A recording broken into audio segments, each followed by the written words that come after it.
Jis taip vylėsi, kad viskas, ką šią naktį jį pamatys, tarsi savotiškai ją praturtins, tampant dar vienu ypatingo atspalvio sklidinu potėpiu, jos turtingoje drobėje, kuriančiu išskirtinai įmantraus prieskonio pojūtį. Jis taip vylėsi, kad viskas, ką jie kartu šią naktį patirs, taps jų paslaptimi, sujungiančia juos abu nematomais, tačiau nedalomais saitais.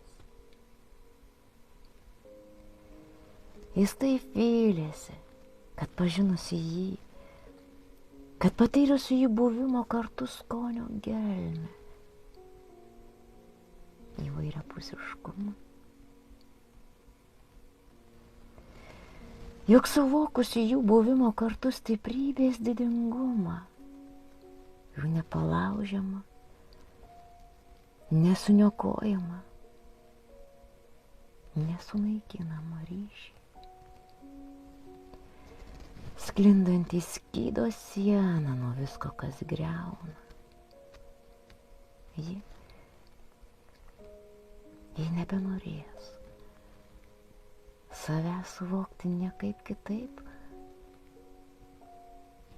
tik tai kartu su juo.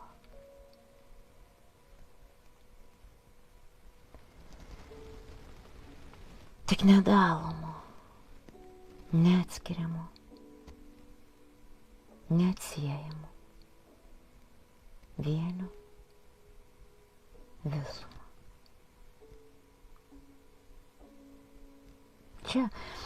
Čia visai netoli Via della Castello gatvėje yra vienas gražiausių Florencijos klubų. Mėlynasis velvetas. Jis sustingusia širdimi norėjo tirštas seilės, tarsi net pats nesuvokdamas savo žodžių. Jūs tikriausiai alkana. Galima bus pavalgyti.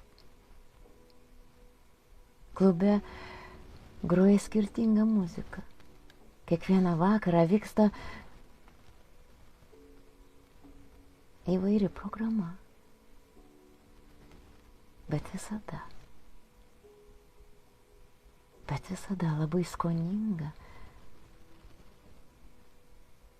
ir įdomi. Atrodo, kad jis atsakymo laukia visą amžinybę. Ir jau be prarandant viltį, tyliu balsu pridūrė.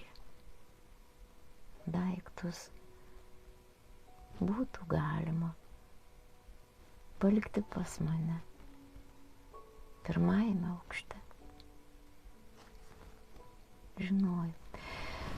Jis žinojo, kad netgi jeigu jos atsakymas bus ne, nepaliks. Kad jis nepaliks jos vienos tamsioje, siaurutoje laiptinėje laukti ryto. Žinojo, kad springdamas dusinančią, svilinančią, visą jo esybę naikinančią, traiškančią, į menkiausias dulkeles gėdą, jis vis dėlto nusileis ją pačią.